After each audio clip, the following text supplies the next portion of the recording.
Tonight, we step into a time when weather was not a topic for small talk, but a trigger for public panic. Back then, a sudden storm was not shrugged off. As nature being moody, it was a sign that someone in the village had angered higher powers, or worse, was working with them. If the sun blazed too long, people did not grab lemonade, they grabbed their suspicion lists. Rain that lingered too many days was not cozy. Reading weather, it was whispered proof that evil hands had twisted the clouds into submission. Villagers did not check forecasts, they checked their neighbors. Your slightly eccentric habits, your herb garden, or your odd smile could make you the prime suspect for controlling the wind. A rainbow might bring hope to you, but in those days, it could bring accusations that you had painted the sky to distract from your latest hex.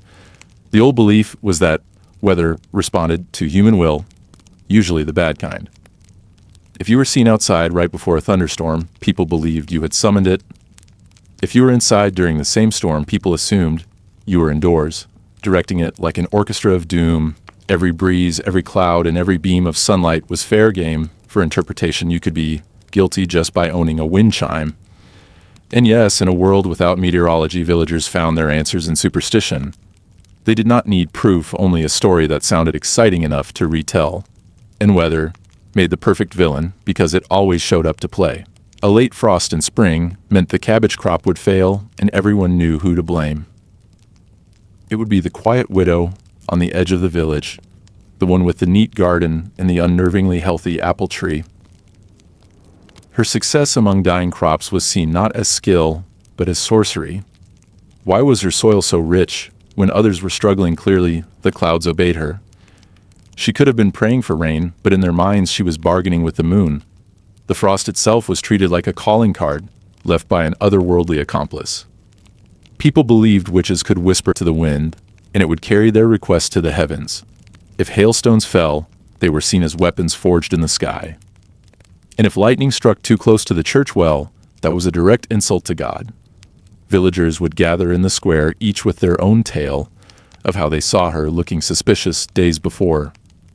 The fact that she was simply weeding her herbs never made it into the retelling. Each new version of the story made her more powerful and more dangerous. Fear traveled faster than any weather front. Once the seed of suspicion was planted, the storm of gossip never stopped. And soon, the frost was just the first piece of evidence, in a case built entirely from imagination. It was not only destructive weather that made you a suspect. A perfectly timed, gentle rain could be just as dangerous to your reputation if your field was dry and the next morning it was soaked without your neighbors getting a drop. People whispered, clearly you had stolen the clouds and pointed them toward your own land. Sharing the harvest did not clear your name either, because generosity could be part of your charm spell. The logic was flawless to them. If you benefited from the weather, you caused it. If you suffered from it, you were faking so people would stop suspecting you. A sunny day for your wedding meant you had charmed the skies for personal gain. A cooling breeze on a market day meant that you wanted customers to linger at your stall. Even a snowstorm in winter could be pinned on you if it came right after you mentioned wanting peace and quiet. Every gust, every drop, every ray was personal in a village mind. And those who wanted an easy explanation for hardship found weather magic the perfect scapegoat, because unlike crops or livestock, the sky could not defend itself. And so the accused had to answer for the clouds. Storms were the most dramatic, and therefore the most dangerous to be connected to. A night of crashing thunder and flashing lightning could turn into a morning of finger-pointing. If someone recalled seeing you near the river before it flooded, that was enough to set the rumor mill grinding, which, as they said, could milk clouds for rain as easily as a farmer milked a cow. If you laughed during the storm, you were feeding off its power. If you looked worried, you were pretending to hide your involvement. The safest face to make during bad weather was no face at all, which was nearly impossible. Lightning was believed to be a weapon aimed by the guilty or the innocent, depending on who was telling the tale. If a barn burned down during the storm, the search for its arsonist began with anyone who had an argument with the owner. And if you had won that argument well, you might as well start packing for exile. The church bell ringing through the storm was both a warning and a countdown. Villagers gathered not to check damage, but to exchange theories. Once your name was mentioned, it was hard to erase. Storms left wreckage, but suspicion left scars far deeper. Travelers could make things worse without even meaning to. A stranger passing through during unusual weather could plant the seed of a deadly rumor. If they told the innkeeper that the skies turned dark only after entering the village, people took it as gospel. Why would a stranger lie? They thought, never questioning that. Travelers loved a dramatic story. Your home's position near a hill or open field could be used as proof that you attracted storms. Some swore that witches marked the land like a target for the clouds. If you had laundry on the line when the rain came, you were accused of calling it to ruin other people's wash as well. And if you complained about the heat before a sudden storm rolled in, well, that was practically a confession. Visitors rarely stayed to see the trouble their words caused. They left with a warm meal and a tale to tell, while you stayed with suspicion hanging over your door. Sometimes those rumors traveled faster than the weather itself. By the time the next village heard of you, you were already a weather witch in their minds. And every gust of wind that followed seemed to confirm it. Your life could change in a single storm you did not even control. Church sermons loved to turn weather into a moral lesson. Priests spoke of storms as punishment for sin and of sunshine as divine approval. But they also warned of those who could twist nature's order for selfish ends. This made it easy for a bad harvest to be blamed on a hidden sinner in the crowd. If your garden was still thriving when others failed, the implication was clear. You had stolen the blessings meant for the righteous. Some priests described witches riding winds like ships steering storms away from their land and toward their enemies. Others claimed they whispered into wells, and the water carried their message to the clouds. When the congregation left these sermons, they looked at their neighbors differently. A friendly wave became a secret signal to the skies. A morning prayer outside became a summoning ritual in their minds. Every action was filtered through fear, and weather gave them something visible to attach that fear to. Even the most pious could not fully escape suspicion if the rain fell wrong. Markets were another place where weather suspicion thrived.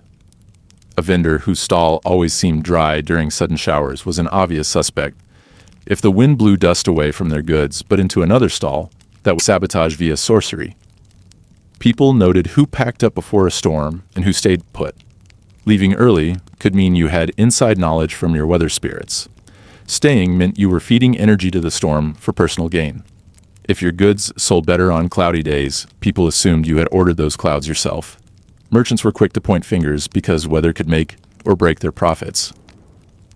And once the crowd joined in, there was no stopping the narrative. Even small coincidences became hard evidence. Your cloak happened to match the color of the storm clouds. Well, clearly you were in uniform for the occasion. Your smile, when the breeze cooled the day, meant you were enjoying your handiwork. A sneeze timed with a clap of thunder could be proof you were signaling the skies. The market was not just for buying and selling goods, it was for buying and selling rumors. And weather made for the most expensive kind.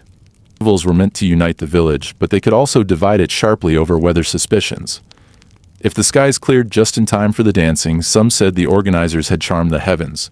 If rain ruined the feast, the blame fell on anyone who had been left out of the planning. People remembered offhand comments made weeks earlier. That one person who joked about needing cooler weather suddenly became a prime suspect. When the frost came early, bonfires that sputtered in the wind were said to be the work of those who hated the celebration. Even the moon's brightness was up for debate. Was it too full, too bright, too aligned with certain shadows? Every festival ended with stories that outlasted the music. Accusations sometimes began over spilled ale or a missed dance, but weather sealed them in place. And those accused rarely had a way to clear their names. Because weather always changed, and so did the story. What started as a good day could turn into a lifelong stain on your reputation. All it took was one unlucky breeze in the wrong direction. Even children could become targets of weather suspicion. A child who liked to watch clouds was accused of studying them for magical control. If they laughed at a sudden gust, people claimed they were greeting their spirit friends in the wind. Parents were warned not to let their kids splash in puddles too happily, lest they be seen as celebrating their own storm. A child's innocent comment about wanting snow could be remembered months later when the blizzard hit. Once the label stuck, it was nearly impossible to shake. Some families moved entirely just to escape the whispers. Others tried to keep their children indoors during unusual weather, which only made things worse. If no one saw the child outside, they assumed the magic was being worked in secret. Children often became the easiest scapegoats because they could not defend themselves in court or in gossip. Their wide eyes became signs of visions. Their laughter became the sound of spells. And so, the fear spread not just among adults, but through the playgrounds and meadows. Weather fear was a family curse once it took root. Animals, too, could drag you into the storm of accusations. If your dog howled before rain, it was your familiar calling the clouds. If your rooster crowed oddly before a thunderstorm, you had trained it to warn you so you could prepare your rituals. Cats were already suspect for other reasons, and weather only made it worse. A cat sleeping in the sun before a sudden cloud cover meant it had sent the sun away for a nap. Horses spooking in the wind were said to sense your magic at work. Even crows circling overhead could be tied to you if you happened to be nearby. Farmers hated losing crops to hail, and they wanted a human name to curse.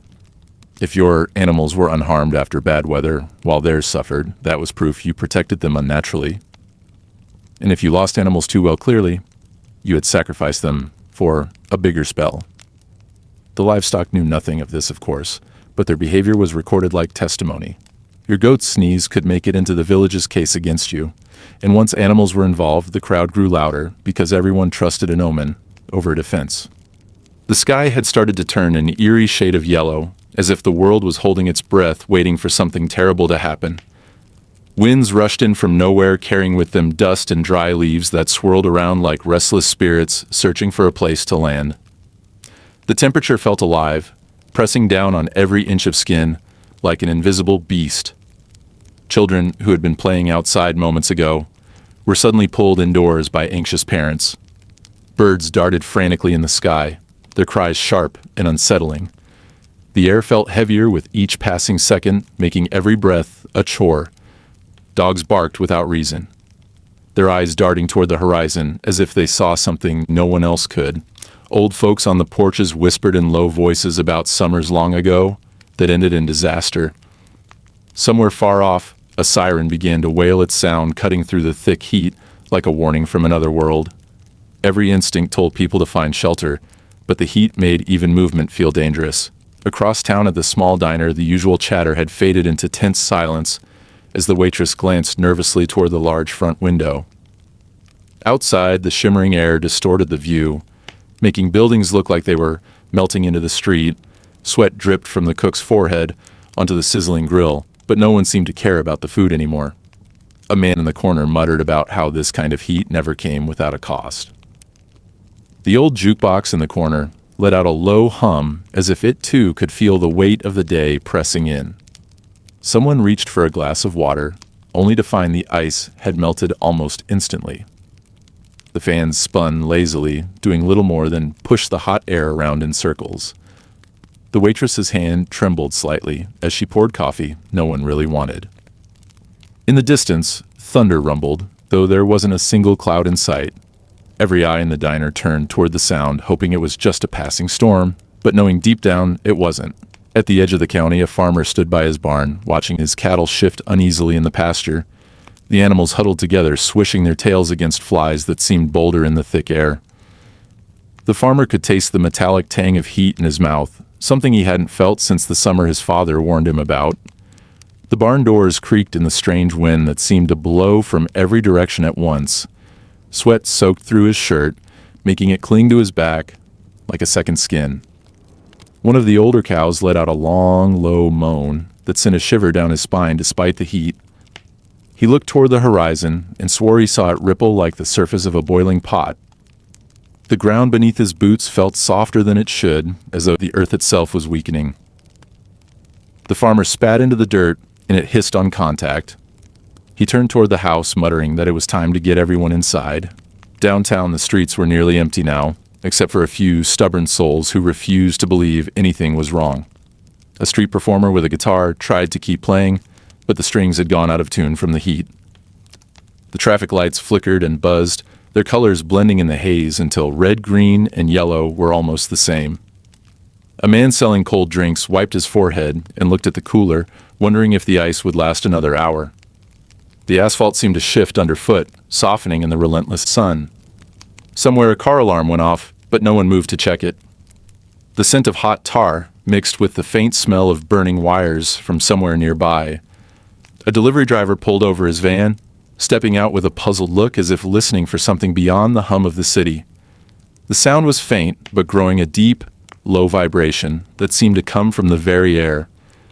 People began glancing upward without knowing why, as if the answer to their unease was hiding above them. In a small apartment building on the west side, an elderly woman sat by her open window clutching a damp cloth to her face. She had lived through storms and blackouts, but never a heat that felt this wrong. The ceiling fan above her turned in slow, uneven circles, casting shadows that swayed across the room. Her cat lay on the floor, sides rising and falling quickly in suffocating air. From somewhere below came the muffled sound of someone crying, a sound that made her chest tighten. The air smelled faintly of ozone and something else she couldn't place, something sharp and electric. She tried to remember the old folks saying about heat and yellow skies, but the memory refused to come. A knock at her door startled her, but when she opened it, the hallway was empty. Only a faint warm gust brushed past her like a breath from an unseen mouth. She closed the door quickly, sliding the bolt into place and whispering a prayer under her breath. At the edge of the city park, the trees stood unnaturally still, their leaves heavy and unmoving despite the strange wind elsewhere. The grass had turned brittle underfoot, crunching like dry paper with every step. A jogger slowed to a walk, sweat pouring down his face as he glanced around at the empty benches and dry fountain. The fountain's water had stopped flowing, and what little remained at the bottom steamed faintly. Birds had vanished from the branches, leaving behind a silence that felt wrong in a place usually full of life. A shadow moved across the ground, though there was nothing above to cast it. The jogger blinked and it was gone, but his heart kept pounding. Somewhere behind him, a branch cracked like a gunshot echoing through the park. He broke into a run without looking back. By the time he reached the street, his legs were shaking and the air felt heavier than before. The news stations began broadcasting urgent messages telling people to stay indoors and limit physical activity. Reporters stood in front of shimmering streets, speaking with strained voices about an unexplained rise in temperature. Maps on the screen showed the heat spreading outward like a living thing, swallowing entire counties in hours. Emergency crews handed out bottled water, but supplies ran out faster than they could be restocked. Medical tents appeared in parking lots, treating people for heat exhaustion and confusion. The strange part was that electronics seemed to fail more often in the affected areas. Radios crackled with static, phones overheated and shut down, cars stalled without warning. Some experts claimed it was an atmospheric anomaly. Others refused to say anything at all. The anchors promised more updates, but even they looked pale and uneasy. Every broadcast seemed to end with the same warning to avoid looking directly at the sky for too long. In the hills outside town, a group of teenagers had decided to ignore the warnings and hike to the old radio tower. They laughed and shoved each other on the dusty trail, their backpacks rattling with bottles of soda and snacks. The sun beat down harder than they expected, making their skin tingle in an unpleasant way. When they reached the top, they found the tower strangely silent, its usual hum gone. One of them pointed out that the metal rails were too hot to touch, even though it was barely past noon. From that height, they could see the entire town shimmering below, as if under a sheet of glass. The air up there felt thinner, and each breath came with a faint taste of iron. One of the boys thought he saw something moving through the heat waves far away before anyone could ask what it was. The ground trembled beneath their feet. The sound that followed was like a giant exhaling right into their bones. Back in town, the power grid finally gave out, plunging entire neighborhoods into a dim reddish light. From the sky outside, air conditioners went silent, refrigerators stopped humming, and fans stilled in the heavy air. People stepped out of their homes looking around as if expecting answers to appear in the street. The quiet was unsettling, broken only by the occasional distant siren. A woman carrying her child asked if anyone had felt the ground shake, but no one answered. Somewhere, a glass shattered, and the sound carried far too clearly in the heat. The air seemed to press harder now, making it difficult to think straight. Every breath felt warmer than the last, as if the heat was coming from inside their own lungs. Someone pointed toward the horizon, where a dark shape was slowly rising into view. No one moved for a long moment, as if frozen by the sight. The shape grew larger with each passing second, its edges rippling like liquid fire. It wasn't a storm cloud, though it moved with the same slow, rolling force. People whispered, but their voices seemed to vanish into the thick air. The ground trembled again, this time strong enough to rattle windows and shake dust from the roofs. Children clung to their parents' eyes, wide and unblinking. The air was so dry that every swallow felt like trying to drink sand. From somewhere deep within, the shape came a sound that was neither thunder nor wind, but something older. It rolled across the town, filling every space with its strange rhythm. No one could tell if it was getting closer, or if the heat was simply making it feel that way. Whatever it was, the day had stopped being about the weather and started being about survival. The radio crackled with another emergency update. Reports came in about a massive storm forming offshore. Winds were picking up faster than anyone predicted. People started rushing to board up their windows. Some stores had already run out of essential supplies. The town felt like it was holding its breath. Even the birds had disappeared from the skies. A strange electric feeling charged the humid air. No one dared to go out without looking up first. The storm was coming, and everyone knew it. Jake stood at his front porch, staring at the horizon. Dark clouds were boiling over the ocean in a spiral. The color of the sky shifted from gray to green. It was the kind of a sight that made your stomach drop. Trees began to sway violently in the growing wind. Some branches snapped and scattered across the road. Neighbors yelled to each other over the roar of the gusts.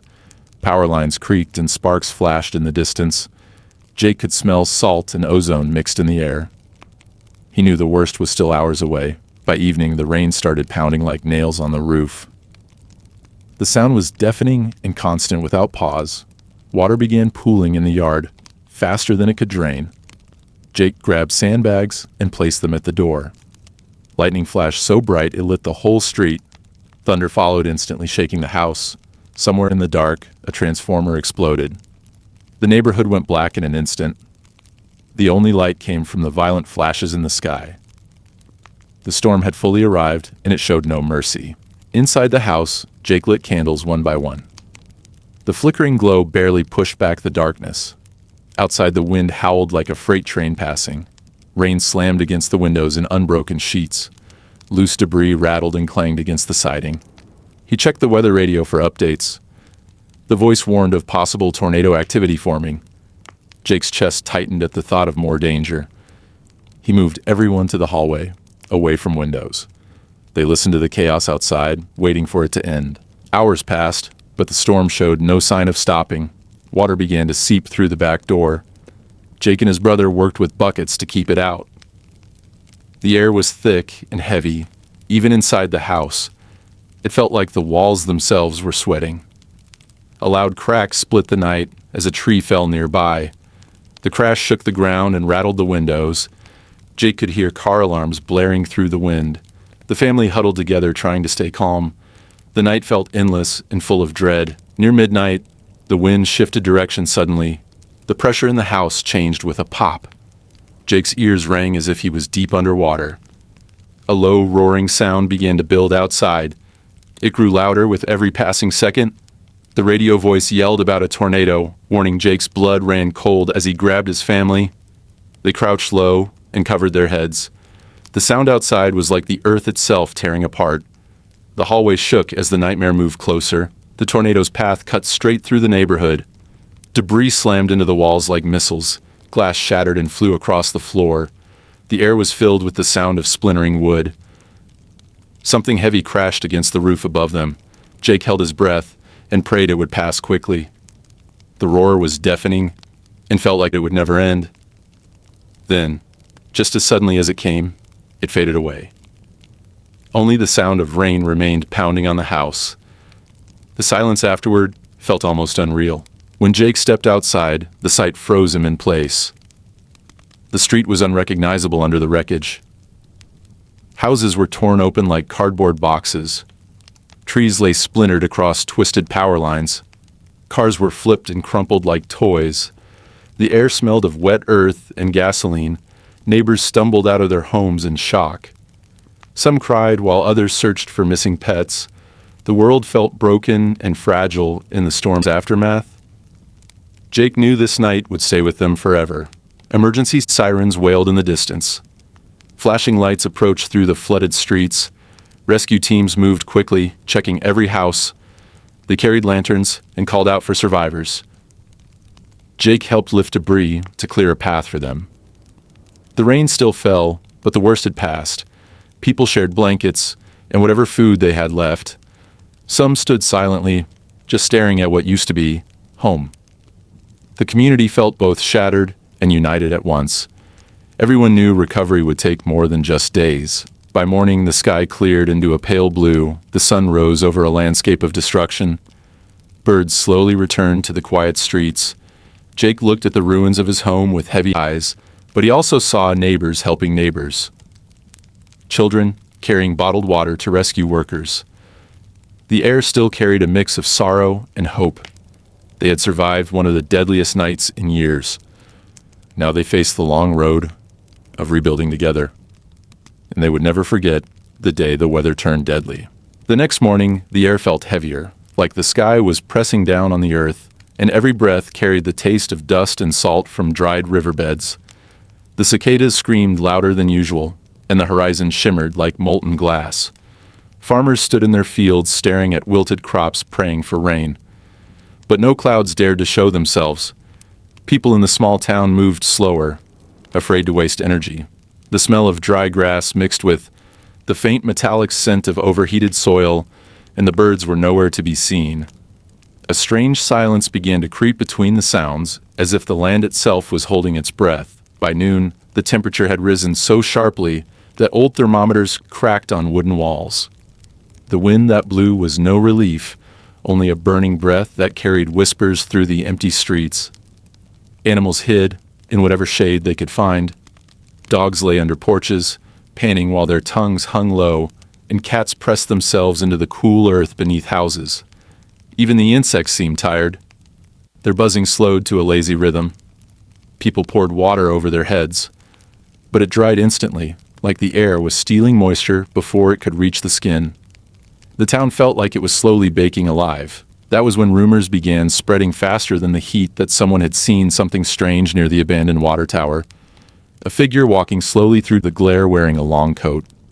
Despite the suffocating weather, children claimed the figure had no shadow and that its outline shimmered like it was made of heat itself. A group of teenagers dared each other to get closer, but turned back before reaching the tower, swearing they heard a deep hum in the air. Grown men in the diner exchanged worried glances without saying much. The heat was bad enough, but now fear had joined it. At sunset, the sky turned an unnatural orange mixed with streaks of purple and red. The colors swirled slowly as if painted by a giant unseen hand. The figure near the water tower was still there, unmoving, as if it was waiting for something. The temperature refused to drop, and the night air felt as hot as midday. Frogs near the dried creek bed croaked nervously, then fell silent. All at once, porch lights flickered without reason, and the power lines above seemed to hum louder than usual. People shut their windows and locked their doors, though they could not explain why. By midnight, the town was under a blanket of heavy stillness. Every sound felt distant, muffled as though trapped in thick air.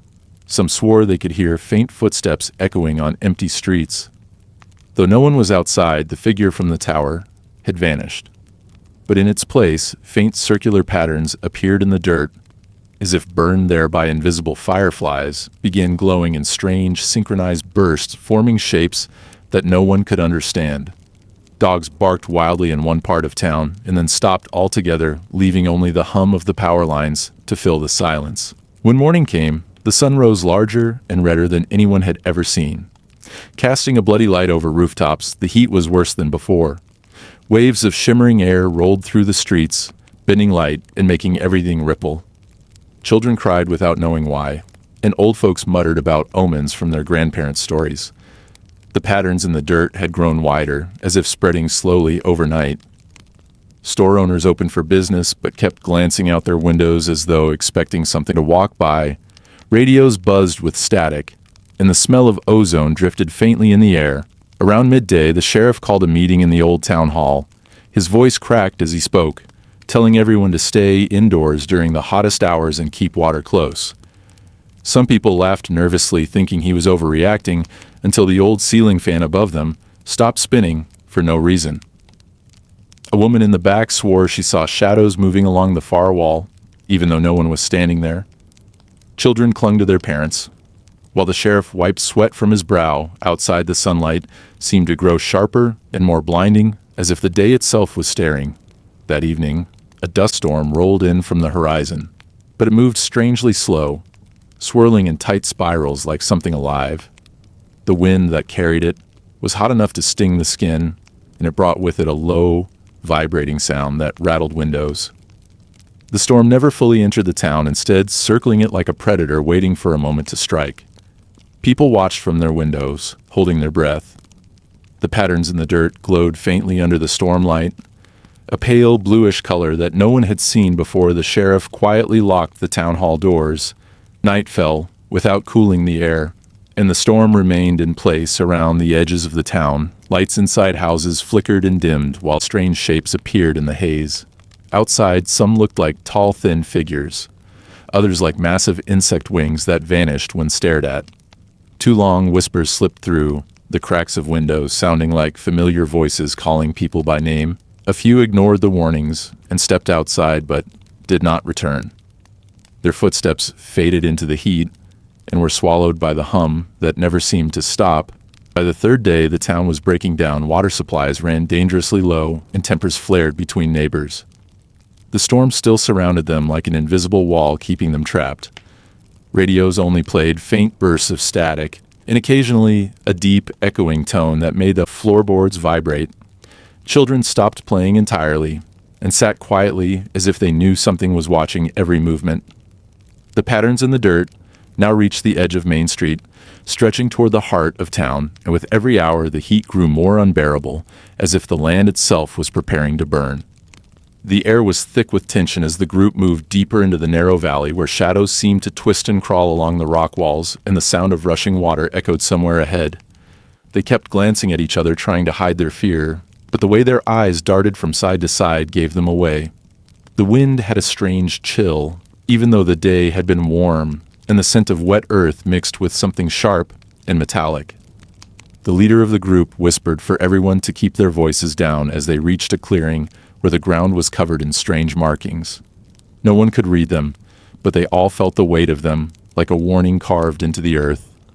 One of them stepped forward to examine the markings, but as soon as his foot touched the center of the pattern, the ground seemed to hum with a deep, vibrating energy that traveled up through his legs and into his chest. He staggered back, clutching his heart, but refused to speak. When the others asked what happened, his eyes were wide and glassy, like he had seen something only he could understand.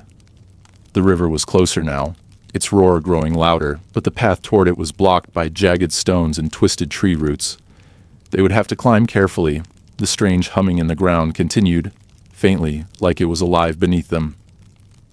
They began climbing over the sharp rocks, each step feeling more dangerous as loose gravel slid beneath their boots. The air tasted like rain, even though the sky above was a clear, pale blue. Somewhere in the distance an animal cried out, but the sound was warped like it was being dragged through a tunnel before reaching their ears. When they finally made it past the rocks, they saw the river stretched wide and fast, its surface rippling with an unnatural shimmer. The water looked almost silver under the fading light, but as they approached the edge, they realized the shimmer was not from the sun. It was moving patterns like the ones carved into the ground. The leader knelt down to touch the water and immediately pulled back his hand as if burned. His skin was cold and pale where the water had touched it. The group exchanged uneasy glances, none of them wanting to be the next to try. The sound of the rushing current seemed to change, becoming more like a whisper that spoke just out of range of their understanding. The trees on the opposite bank swayed, though there was no wind, and small stones began rolling toward the water, as if pulled by an invisible force. One of them suggested they move away, but it was already too late. A sudden wave rose from the middle of the river, even though there had been no sign of anything upstream. It rose higher and higher until it towered over them, blocking out the sky. Then it crashed down, sending icy spray over the bank. When the water cleared, a figure stood where the wave had been, its body made of liquid, yet holding a solid shape. Its face was featureless, but somehow they all felt its gaze on them. It stepped forward without making a sound, and the river behind it seemed to bend and twist, following its movement. The figure raised one arm, and the silver patterns in the water began to swirl faster. The markings on the ground nearby lit up faintly, in response pulsing like a heartbeat. The group took a step back, but found their feet stuck to the ground as if the earth had closed around them. Panic rose in their chests, but their voices refused to work. The figure moved closer, its steps slow, deliberate and heavy with meaning they could not understand. A cold wind spiraled around them, and the shadows from the rocks stretched long and thin, reaching toward their bodies. One of the group members suddenly broke free and ran without looking back, his scream echoing through the valley. But cutting off too quickly, the others could not see where he went, only that he vanished into the shadows. As if swallowed, the figure turned its head slightly in the direction he had run before shifting its attention back to the rest. The pulsing patterns beneath their feet grew brighter, and the silver water began to bubble, rising into small orbs that floated in the air around them. Each orb reflected their faces, but distorted like a cracked mirror. The leader tried to speak again, forcing his voice through the weight pressing down on them. He demanded to know what the figure wanted, but no answer came.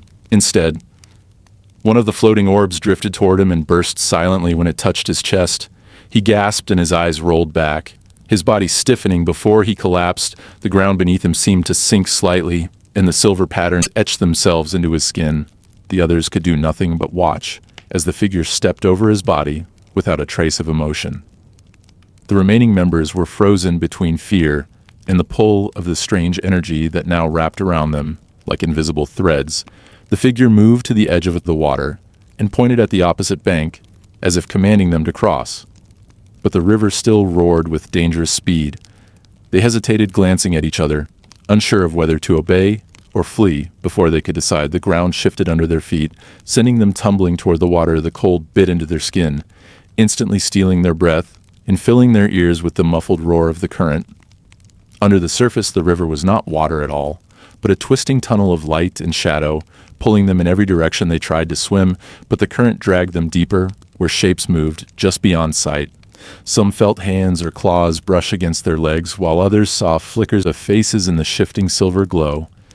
They had no sense of up or down, only the crushing weight of the river pressing against their bodies.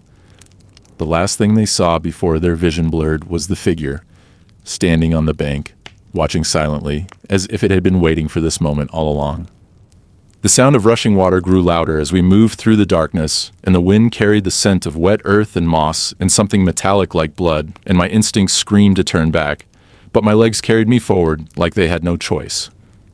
And the beam from the flashlight caught the glisten of water dripping from the jagged ceiling and falling into a pool that seemed bottomless. And as I looked deeper into it, shapes began to twist just below the surface, and they moved like they were aware of us.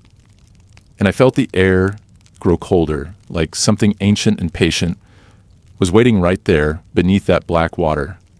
Tom's breathing was ragged as he shined his light across the water, and his hands shook so badly the beam danced over the walls, revealing carvings older than anything I had ever seen, and they were not letters, but something else. Something made of curves and spirals that seemed to shift if you looked too long, and every line felt alive like it was written by something with claws instead of hands. And I could feel the symbols pulling at my eyes, making my thoughts grow fuzzy, like my brain was being rewritten. And Tom whispered that maybe we should not have come this far, but his voice sounded far away and hollow. A ripple spread across the black water without anything touching it, and I felt my stomach knot as the shapes below the surface rose just enough up for the light to catch pale skin and long fingers that ended in sharp black points, and they hovered there, motionless, like they were deciding something, and the air thickened until it was hard to breathe, and the carvings on the wall began to pulse, faintly, like a heartbeat, and I realized the rhythm matched my own heart, and the longer I listened, the more mine slowed to match theirs, like it was surrendering. Suddenly, the water broke with a violent splash, and something massive surged upward, sending cold spray across my face. And my light caught glimpses of a face that was almost human, but stretched wrong, with a mouth that curved too wide and eyes blacker than the water itself, and it sank back down so quickly I almost thought I imagined it, but the ripples kept going, and the air carried a low hum that felt like it was coming from inside my skull, and Tom grabbed my arm so tight it hurt, but neither of us could make our legs move. The humming grew louder, until it was all I could hear, drowning out my thoughts and making the world feel distant, like I was underwater myself. And then the carvings on the wall flared brighter than before, filling the space with a sickly green glow that lit up the water. And for the first time, I could see that the pool was not a pool at all, but a tunnel, sloping down into darkness, and something far below was climbing upward toward us slowly, but with a purpose, and each movement made the hum vibrate in my bones. Tom stumbled backward, nearly slipping on the slick stone, but I stayed frozen, staring into the glowing tunnel, because I could see them, now fully formed shapes, dragging themselves upward with impossibly long limbs, and their bodies glistened with slime. And their faces were just empty hollows where eyes should have been. And yet, I felt them looking right at me, and my chest grew tight, like invisible hands were squeezing the breath from me. And the hum twisted into something that almost sounded like words, but in a language that was wrong for my ears. My legs finally obeyed, and I grabbed Tom, pulling him toward the narrow passage we had come from. But as we moved, the walls seemed closer than before, and the air felt heavy and hot, like it was fighting to keep us here. And the glow from the carvings followed us, pulsing faster, as if in anger, and I could still hear the splashing behind us, and the scraping of claws on stone, and the hum was now a chant, echoing in my skull, until I could not tell if it was outside or inside me, and I just knew if I looked back, I would not make it out. We stumbled into a wider chamber, and I nearly collapsed against the wall, but the moment my skin touched the stone, I felt something move under it, like veins pushing against my hand from the inside, and I jerked away, but the sensation lingered, crawling up my arm and into my shoulder, and I shook violently trying to get it out, but it was already in my chest, and I could hear another heartbeat inside me, one that was not mine, and it was faster and heavier, and it made me want to turn around and go back toward the water.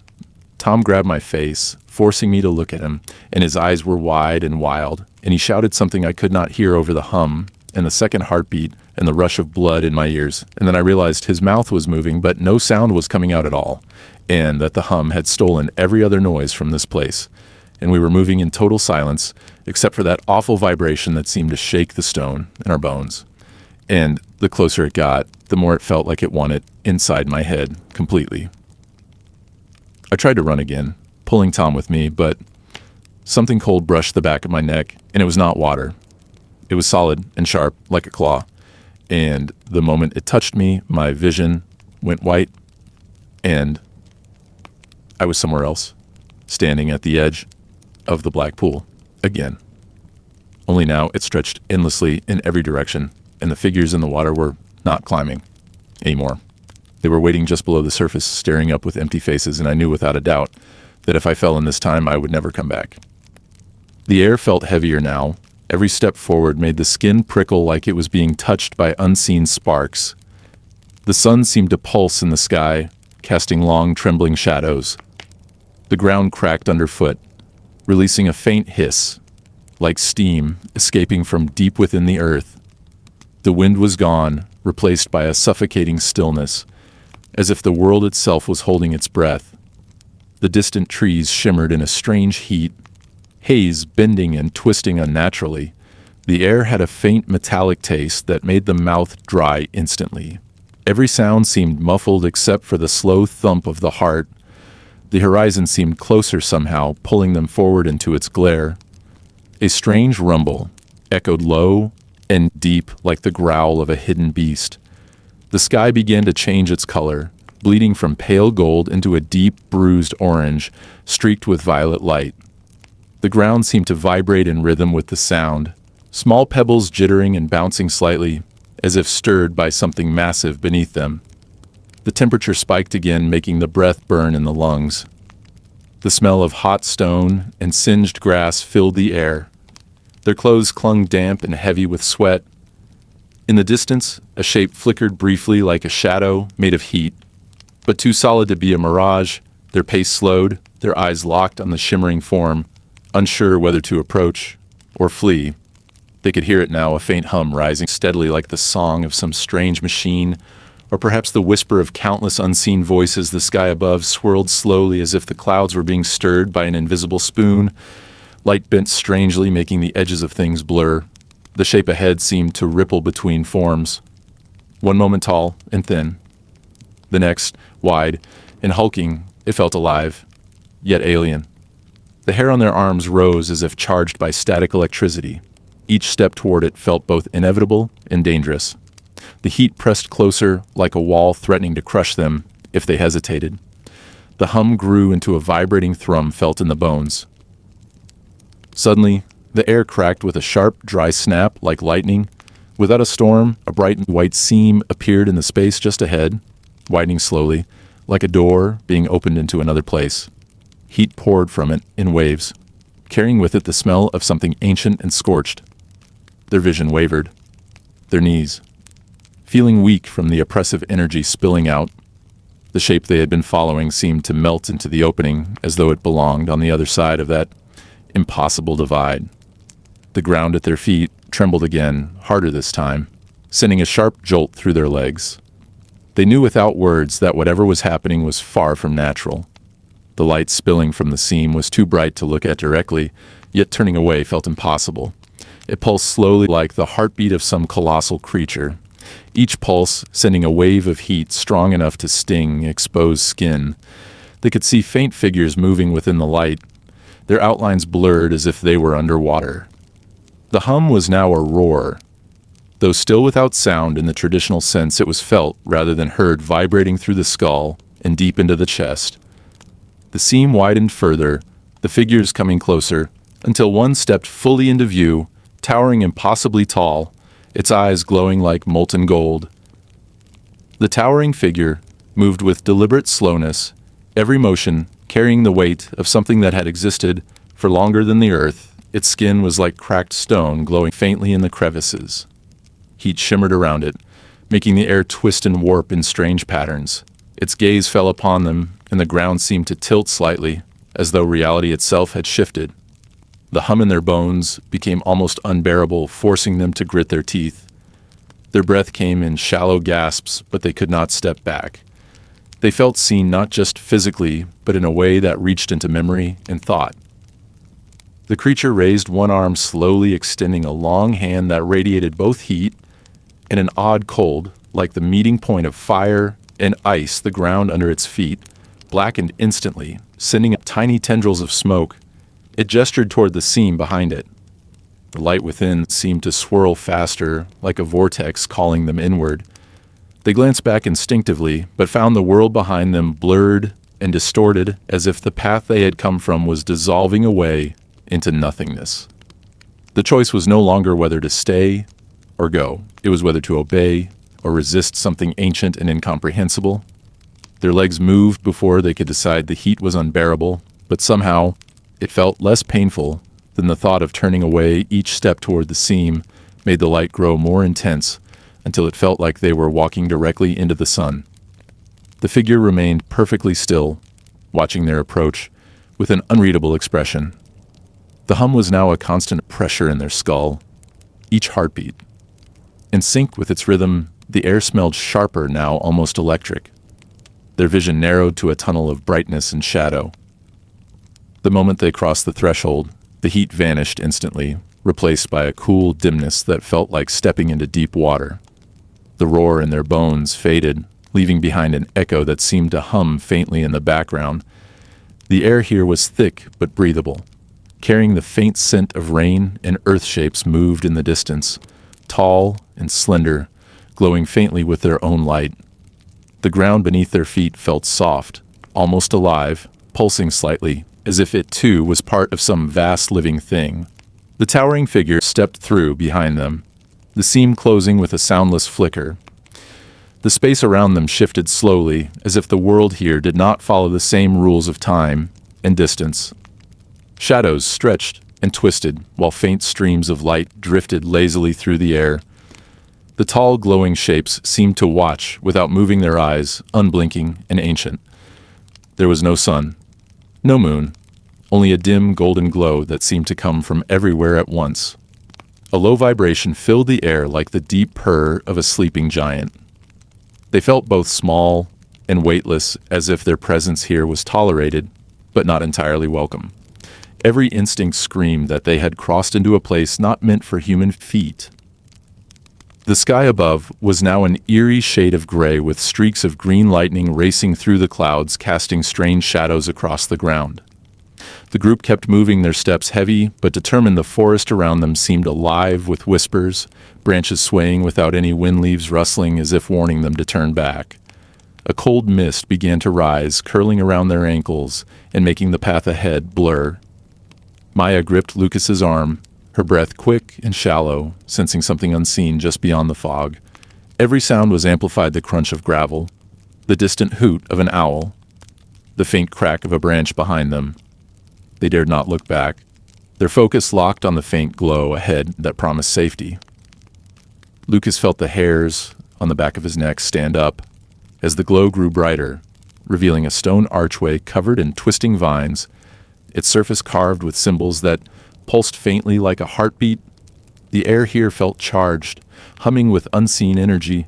His mind raced, wondering if this was the place, from the legends, the one that could change everything for better or worse. Maya stepped closer, her hand brushing the carvings and feeling a warmth spread into her palm. The mist thickened, swirling faster, as if reacting to their presence behind them. The forest grew darker, the whispers louder, and a low rumble vibrated through the ground as if something massive was moving towards them. Time was running out, and they both knew it. As they passed beneath the archway, the air shifted, becoming heavy and warm, almost suffocating. The ground beneath their feet turned from dirt to smooth black stone, glistening faintly. In the strange light, torches flared to life on their own, revealing a corridor that seemed to stretch endlessly forward. The walls shimmered as if made of liquid shadows. Faces appeared and vanished within them, mouths moving silently, as if trying to speak. Maya's chest tightened, her instincts screaming that they were being watched. Lucas reached for her hand, squeezing it tightly, his own pulse thundering in his ears. With every step, the corridor seemed to bend and twist, defying logic, yet somehow drawing them deeper in. The deeper they went, the more the sounds around them shifted. The whispers turning into faint laughter, the echo of footsteps not matching their own pace. Something unseen was following just out of sight. Maya glanced back, catching a flicker of movement, but nothing was there. Her grip on Lucas tightened. She felt the air shift again, like a cold breath brushing her neck, sending chills racing down her spine. The torches flickered, casting jagged shadows across the walls. The corridor finally opened into a vast chamber with a ceiling so high it vanished into darkness. In the center stood a pedestal holding a sphere of swirling light, its glow both inviting and terrifying. Lucas stepped forward, drawn to the sphere.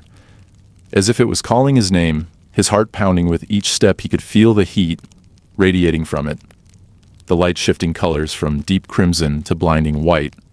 Maya stayed back, her instincts telling her this was dangerous. Shadows gathered at the edges of the chamber, moving closer as if curious or hungry. The air crackled with electricity, a low hum building in their ears. Lucas reached out his fingers, trembling the moment his skin brushed the surface of the sphere. A wave of energy surged through him. His knees buckled and his vision blurred, but he refused to pull back. Maya rushed forward, grabbing his arm and trying to pull him away, but the sphere pulsed violently, sending a shockwave through the chamber. The walls rippled like water, and the shadows shrieked a sound so sharp it felt like it could split their skulls. The ground shook violently, cracks spiderwebbing across the black stone.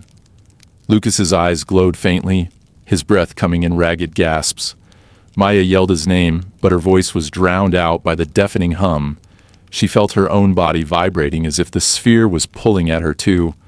The shadows closed in their forms, stretching and twisting into clawed shapes, reaching for them both.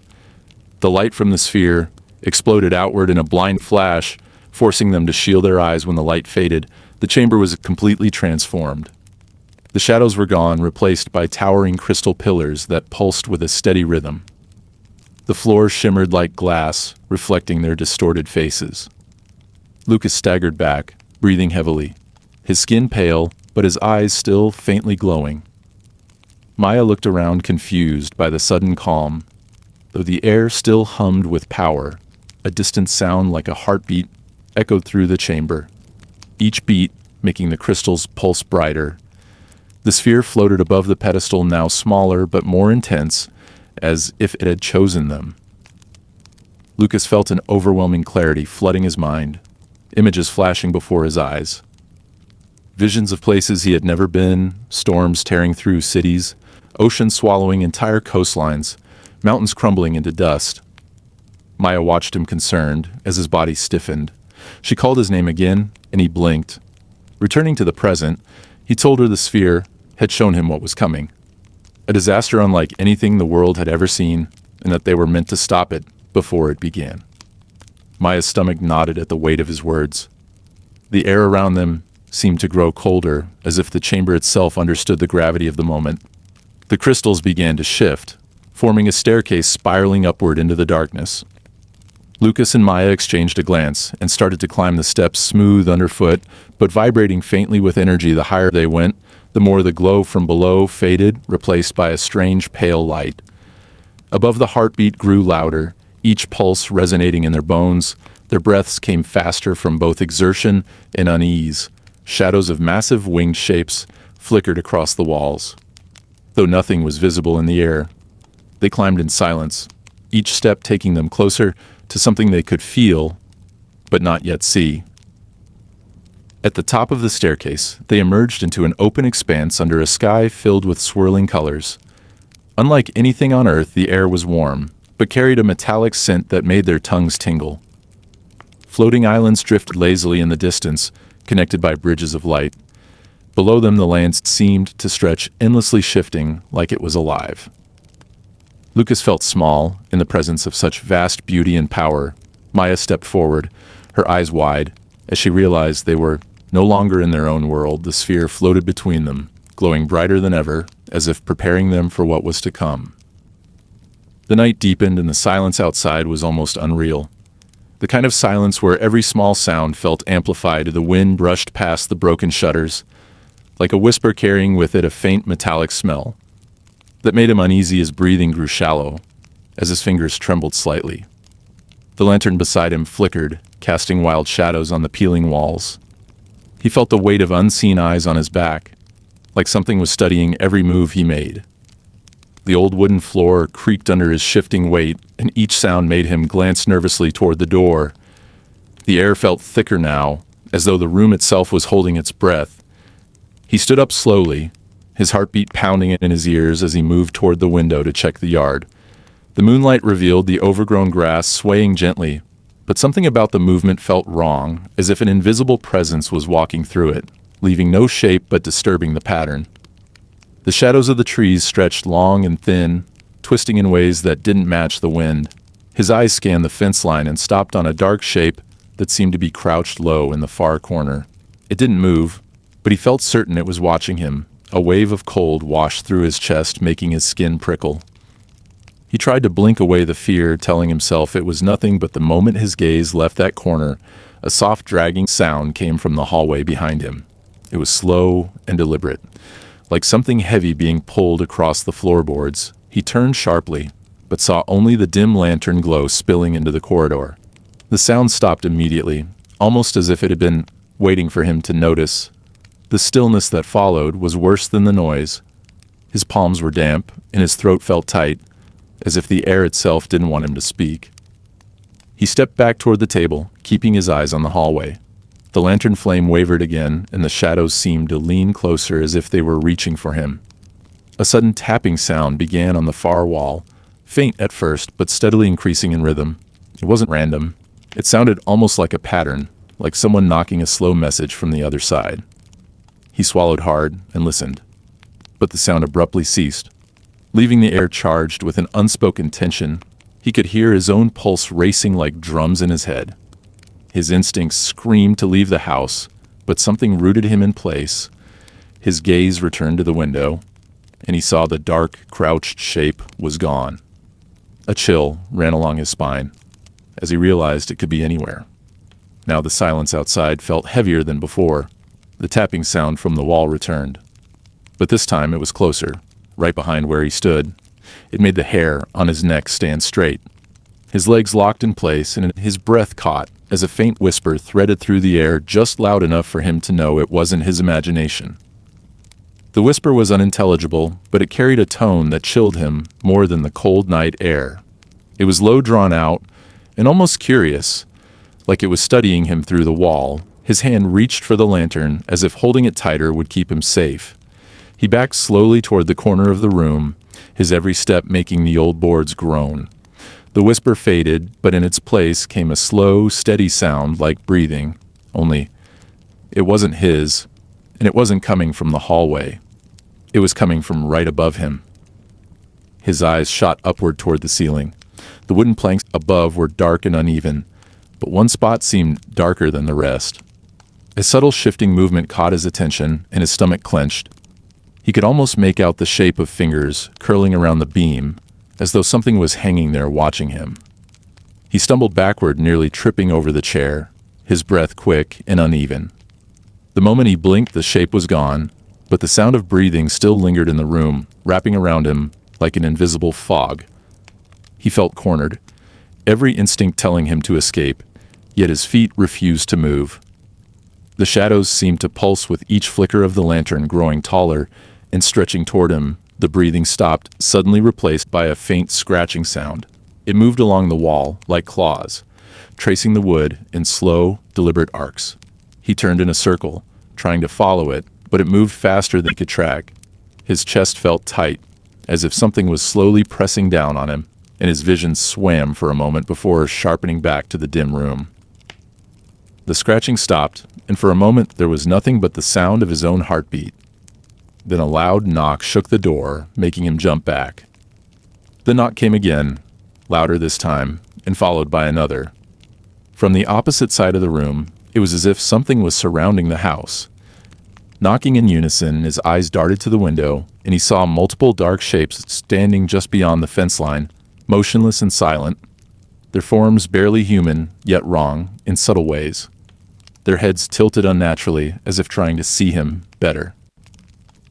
The lantern sputtered, throwing the room into near darkness before catching its light again, and in that brief moment of shadow, he swore one of the shapes had moved closer. Now they seemed to be in the yard, their outlines sharper and more menacing. His breath grew shallow as the knocking turned into pounding, coming from every wall. The sound closing in on him from all sides, he stepped back until his shoulders hit the wall, feeling the vibrations travel through the wood into his bones. The air felt charged, as though something was about to break through. The wind roared louder than ever, carrying with it a strange metallic taste that coated my tongue and made my heart pound with dread. The sky was a swirling mess of crimson and black, the horizon twisting like a living thing. Shadows stretched unnaturally long, reaching toward me like claws. The buildings around me seemed to groan and shudder, as if they too felt the weight of what was coming. The air pressed heavy on my chest, stealing each breath. I tried to take every instinct in my body, screamed that I should not be here, but my feet would not move. The ground under me felt alive, trembling with pulses of heat and cold at the same time. Somewhere far ahead, a low rumble echoed not thunder, but it's something deeper, almost like the growl of a massive, unseen creature. It rolled through the streets, vibrating the windows and rattling the loose debris. I gripped the edge of a broken wall, my knuckles white, my ears straining for any sign of what was making that sound. The air seemed to hold its breath, waiting for the next move. Then the sound came again, louder, closer, shaking my bones. The shadows around me began to warp and curl, almost as if they were reacting to the noise. Every heartbeat felt like it might be my last. The smell of burning metal filled my nose. Suddenly, the street ahead split open with a deafening crack. A jagged line of molten light searing upward. The ground buckled, sending chunks of stone and asphalt flying. I stumbled back, shielding my face from the intense heat. The light wasn't just bright, it felt alive, reaching toward me with invisible fingers that burned. Even without touching, the rumble deepened into a roar that shook my ribs. Loose glass rained down from above, tinkling across the street. The air shimmered with a heat so strong it blurred everything into shifting shapes. I knew something ancient had woken beneath my feet, and it was angry. From the blazing chasm, a figure began to rise, its form made of shadow and fire, its edges constantly shifting as if it couldn't fully take shape. It towered above the buildings, its eyes like two burning suns locked onto me. Each step it took made the ground quake and the air vibrate. The wind whipped around me, tearing at my clothes and stinging my skin with dust. It opened its mouth, but no words came. Only a sound like 1,000 screams tangled together. My knees threatened to give out. Under the weight of its gaze, I could feel my thoughts unraveling as if it was peeling them away one by one. I turned to run, but the streets behind me had changed, twisted into a maze of unfamiliar turns and alleys. The buildings leaned inward, their windows dark, and watching each path seemed to lead back toward the burning figure. No matter which way I faced, panic clawed at my chest, my breaths coming faster as the shadows crept closer. Walls groaned as if alive, pressing toward me. The air grew hotter, making my vision swim. I stumbled over rubble, my hands scraping raw against the rough pavement. Every second the creature's presence pressed heavier on my mind, pushing me closer to breaking. Then in the distance, I saw it. A narrow bridge stretching over a river of black water. Its surface rippling without wind, something about it pulled me forward, even though every step felt like walking into a trap. I pushed through the heat and the twisting streets until my feet hit the first plank of the bridge. The wood groaned under my weight. The water below reflected nothing. No sky, no lights, only darkness. As deep as the void, the creature let out a sound that rattled the boards and made the river churn violently. But I kept moving one step after another. Halfway across the bridge, the air changed. The suffocating heat gave way to a freezing chill that cut through my skin like knives. My breath came out in visible bursts. The planks beneath me creaked louder, as if something beneath the water was keeping pace with me. I glanced down, and for a split second saw pale shapes moving just under the surface, eyes staring up, unblinking and cold. The bridge swayed dangerously, forcing me to grip the railing. The burning figure stopped at the edge of the shore, watching, but not stepping onto the bridge. Its gaze still locked on me like a brand. When I reached the other side, the ground felt different, softer, almost like stepping onto sand, though there was none in sight. The air smelled faintly of rain, though no clouds hung above the landscape stretched out empty under a strange greenish light. The silence was complete, too complete. As if the world itself had been muted, I turned back, expecting the bridge to still be there. But it was gone, replaced by a sheer drop into the black water. The burning figure was nowhere to be seen, but I could feel it in my bones, its presence lingering like smoke after a fire. Ahead of me stood a lone door, not attached to any wall or building, just standing upright. In the middle of the barren ground, its surface was covered in strange symbols that seemed to shift when I tried to focus on them. The handle gleamed faintly in the green light. Every instinct told me to stay away, but I had no other path. I reached out my hand, hesitating just inches from the metal. It was ice cold even without touching. A faint whisper curled around my ears, not in any language I knew, but heavy with meaning. I closed my eyes and gripped the handle, turning it slowly. The door swung open, and blinding white light poured over me, swallowing the ground, the air, and my own shadow. In a heartbeat, I felt weightless, as if I had stepped off the edge of the world. There was no heat, no cold, no wind, only the hum of something vast and unknowable, pressing at the edges of my mind. My body dissolved into the light, but my thoughts remained suspended in that endless glow. Somewhere far away, I thought I heard the rumble again, softer this time, as if it were retreating, or perhaps waiting. And then there was nothing. Only silence forever.